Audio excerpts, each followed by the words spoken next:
Bonjour à tous et à toutes et bienvenue sur cette nouvelle vidéo de Nono du web. Aujourd'hui nous allons finir notre application Pokémon en l'adaptant au mobile parce qu'elle est vraiment adaptée que au niveau desktop sur le bureau. Si on fait inspecter et qu'on va sur l'iPhone 11 on voit bien qu'elle n'est pas du tout adaptée pour du mobile. Et après on va la déployer sur Vercel et je vais aussi vous montrer comment on peut avoir son nom de domaine. Alors, le nom de domaine, on l'aura acheté. Moi, je l'ai acheté sur VH. Et comment mettre sur notre application Pokémon. Comme moi, c'est nonoweb17.fr. On peut faire un Pokémon.nonoweb17.fr. Je vais montrer comment on fait ça avec Vercel en fin de vidéo. Donc, notre application Pokémon, comme j'ai montré avant, elle est en desktop, elle est nickel. Par contre, sur le mobile, c'est pas ça du tout. Donc pour ça, d'abord, pour vous expliquer tout simplement, là on a fait une version desktop qu'on va adapter au mobile. Ça se fait vraiment très peu parce que maintenant on fait du mobile first. On part de la version mobile pour qu'elle s'adapte au desktop. Donc moi je vais faire les deux. Je vais d'abord prendre celle-là qu'on a fait ensemble, donc celle-là qui est sur le desktop et qu'on va adapter au niveau des mobiles. Et après on fera l'inverse pour vous montrer les deux différences au niveau des media screens qu'on fera juste après. Donc maintenant on part de là, donc on va se mettre en mobile. Voilà, on est prêt et on est parti sur notre application au niveau du code. Donc là on est au niveau du code et maintenant on va commencer par le header, les fameuses trois images qu'on a. Donc pour ce faire, on va utiliser @media screen. Hop, j'ai oublié. Hop, and et on va utiliser d'abord le MaxWiz. Le MaxWiz, je crois que c'est DTH, je me trompe tout le temps. 380 px. Alors vous allez me dire pourquoi 380 px? Parce que c'est le point de rupture. Comme on peut voir ici, on est à 375 en Wiz, donc c'est bien le point de rupture. À partir de là, au maximum, quand il est au maximum 380, il reste comme ça. Un peu plus, hop, il passe en desktop. Donc on reste comme ça. Et là, il va falloir quand même qu'on change quelque chose. On voit bien ici que nos images ne sont pas adaptées. Elles devraient être plutôt en colonne pour qu'on puisse les avoir ici. Donc c'est exactement ce qu'on va faire. On va prendre le .h-Pokémon et on va lui dire quand tu es là, moi je veux un flex direction colonne. Et je veux un alignment center qui est déjà, donc si on regarde là, elles sont déjà alignées, donc nickel. Maintenant il va falloir peut-être jouer sur la grandeur des images pour qu'elles soient séparées entre elles et pas trop collées sur le côté. Donc on va utiliser tout simplement, on va enlever l'espace. Maintenant on va aller sur le h-image et on va lui dire qu'on veut un width différent. Pour que les images soient plus petites, on va prendre un width de 20 REM. Et on va lui demander, on va lui mettre un padding pour pouvoir les séparer en haut, en bas et sur les côtés. Et si on fait ça, voilà, nos images sont un peu plus petites, plus adaptées, je pense, et elles sont séparées sur les côtés et en haut et en bas. Voilà, donc déjà, c'est quand même plus adapté pour l'instant à notre version mobile. Après, qu'est-ce qu'on peut adapter? Alors, le bulle bizarre, il est très bien, les boutons sont bien, mais le texte n'est pas vraiment adapté pour notre version mobile.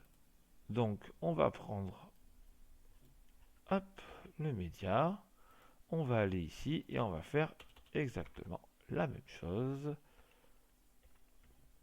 Sauf que là, on va aller modifier notre container et le container P pour pouvoir modifier. Donc, qu'est-ce qu'on a à modifier? Bon, ça, je pense qu'il faut modifier au moins la font size. Hop, pour une petite, moi je parais sur un 2 REM. Donc, qu'est-ce que ça fait déjà? Eh bien, ça fait une un peu plus petite, mais on pourrait au moins l'aligner comparé à tout ce qu'on a aligné ici. et un autre bizarre et nos boutons. Donc on va juste lui demander un texte align center. Et là, on a adapté par rapport au mobile. Voilà, notre application pour ce côté-là est finie. Elle est vraiment adaptée pour le mobile. On part du bureau pour l'adapter sur le mobile. Bon, après, l'application est tout petite, il y a vraiment deux parties à adapter. Vous avez quand même des moments, plusieurs pages, plusieurs parties sur une page à adapter. Maintenant, on va faire l'inverse. On va se dire, on part d'ici, on part du mobile pour l'adapter sur le bureau. Donc, au lieu de faire un media screen and max width 380 px, maintenant on va faire l'inverse. On va faire un min width, qu'on va partir de là, on lui dit au minimum entre 0 et 600, tu es comme ça, et après, tu es autrement. Donc là, on va partir sur notre header, et on va simplement inverser ici, là, et pareil. Donc là, on va lui dire un min width en 600 px. Donc là, il faut juste que la flex directionne. On a plus besoin du justify content et on va juste dire que nous, on veut un flex direction en colonne. Par contre, là, on va lui demander un flex direction en row pour qu'on ait toujours notre ligne en desktop et notre justify content en spatial one qu'on avait en haut. C'est pareil ici. Là, on va juste lui demander d'être en 20 REM et aussi notre padding qu'on avait mis tout à l'heure. Donc en 1 REM. Et là, on va juste lui demander de se mettre en 25 REM. Et là, vous êtes adapté du mobile pour aller sur le desktop. Donc là, si on regarde bien, notre mobile est toujours adapté et notre desktop aussi. Maintenant, on va faire l'inverse pour la partie P. La partie P, oui, notre container P, notre partie avec bulle bizarre qui est ici et le texte. Donc on repart ici, on va faire Pokémon.css. On pourra même aller plus vite. On pourrait copier directement, mais là on n'a plus qu'à vraiment changer. Donc on va faire tout à l'heure. Donc un minWidth 600. Donc tout à l'heure on avait mis 2 REM ici. Donc on va repartir ici. On va lui mettre 2 REM. Et notre texte align center. Et ici, on va enlever le text align center et on lui met le 4 REM qu'on avait tout à l'heure. Et là, on met ça comme ça, c'est beaucoup plus propre. Et quand on va là, notre version mobile n'a pas changé. On peut très bien faire charger. Notre version mobile n'a pas changé et notre version desktop est toujours la même. Et là, on s'est adapté, on a fait du mobile first, on s'est adapté du mobile au desktop. Voilà pour cette partie CSS d'adaptation de notre application Pokémon. Donc maintenant, je vais vous montrer comment on va aller sur Vercel pour pouvoir déployer notre application. Donc là, notre application, la dernière fois, j'ai mis sur GitHub. Je ferai les correctifs en plus pour l'adaptation. Vous l'aurez en déploiement. Il y aura tout sur le GitHub. Je ferai deux branches, une branche en mobile first et la branche du début en desktop. Donc maintenant, on va aller sur Vercel. Donc vous arrivez directement sur Vercel. Donc moi, j'ai déjà un compte. Donc je vais m'enregistrer ici. Le mieux, c'est avec GitHub si vous avez GitHub. C'est très très bien pour avoir GitLab aussi. Et moi, je suis sur GitHub. Donc continue avec GitHub.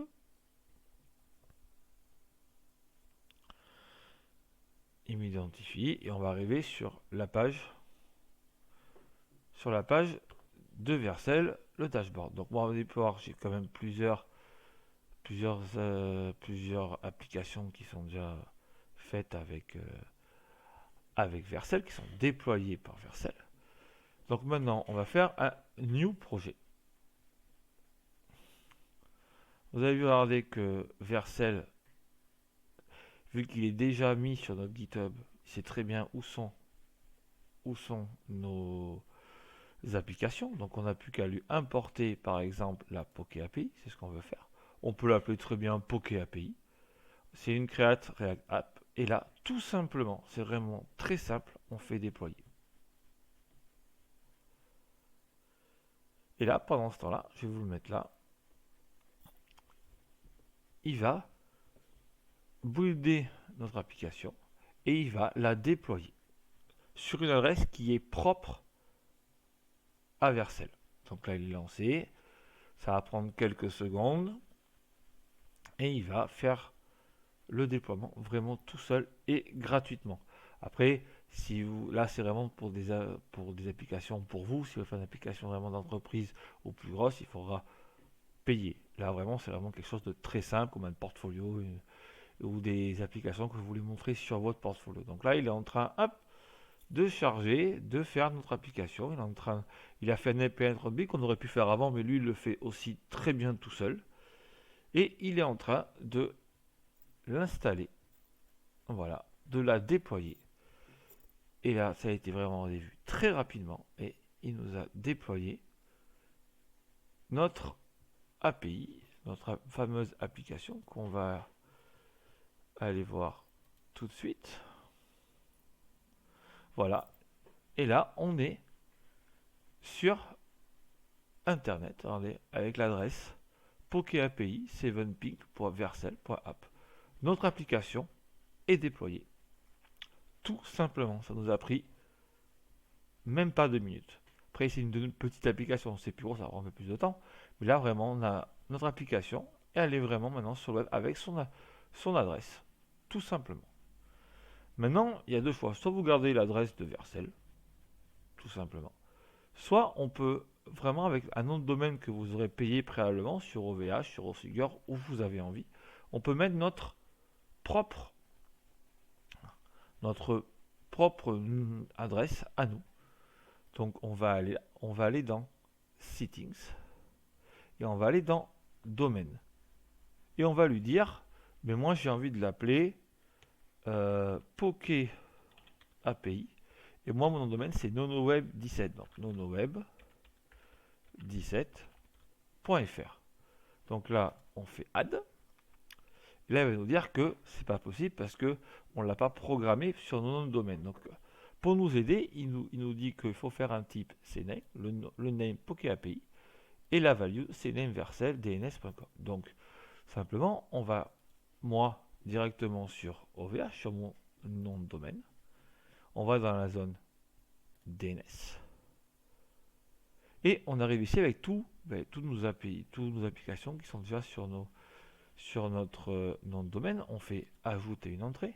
Alors il nous avait dit donc de type cname, mais nom de domaine on veut l'appeler poké-api, et la cible exactement ici. CTRL V, voilà, on fait suivant, valider, voilà, et on va repartir ici, et vous avez vu, regardez, hop, instantanément il s'est connecté sur nos noms de domaine. Ça peut prendre, normalement c'est quand même très rapide sur nos noms de domaine. Donc il a validé la configuration, il est en train de nous générer automatiquement un certificat CSL gratuitement. Et normalement, si on clique ici, ça prend au moins un peu de temps. Et voilà, on a notre application Pokémon avec notre nom à nous. Vraiment ce qu'on voulait, pokéapi.nonoweb17.fr et pas celle qui était avant. Et là, si on recherche, je pense que ça va être très rapide. C'est pas encore fait. Il faudra vraiment de nous générer notre certificat. Voilà. Ah, normalement c'est fini. Donc si on repart ici, si on fait entrer, voilà, maintenant on a bien notre certificat. La connexion est sécurisée. On a un HTTPS pokéapi.nonoweb.fr et pas celle qui était avant. Les deux fonctionnent. Mais vraiment, voilà, vous pouvez garder ça là avec vraiment votre nom de domaine précis à vous pour pouvoir mettre votre application à vous au lieu de garder ce nom de domaine là. Vous pouvez aussi très bien le garder, mais si vous voulez quelque chose vraiment à vous, vous pouvez passer par là. Voilà simplement pour cette vidéo, on parlait de CSS et de déploiement sur Vercel avec un nom de domaine auquel on peut rajouter à, à foison toutes les applications qu'on met dessus pour vraiment personnaliser l'adresse du site. Voilà pour cette vidéo. Merci beaucoup de me suivre. Je vois qu'on est de plus en plus nombreux. Les abonnés arrivent, c'est vraiment très gentil à vous. Continuez à vous abonner. Je vois que les vues sur les différentes vidéos aussi avancent. Je vous remercie beaucoup de me suivre. C'est toujours de mettre des pouces, de suivre mes vidéos, de vous abonner pour qu'encore j'en fasse encore plus. Je vous remercie beaucoup et je vous souhaite une bonne journée.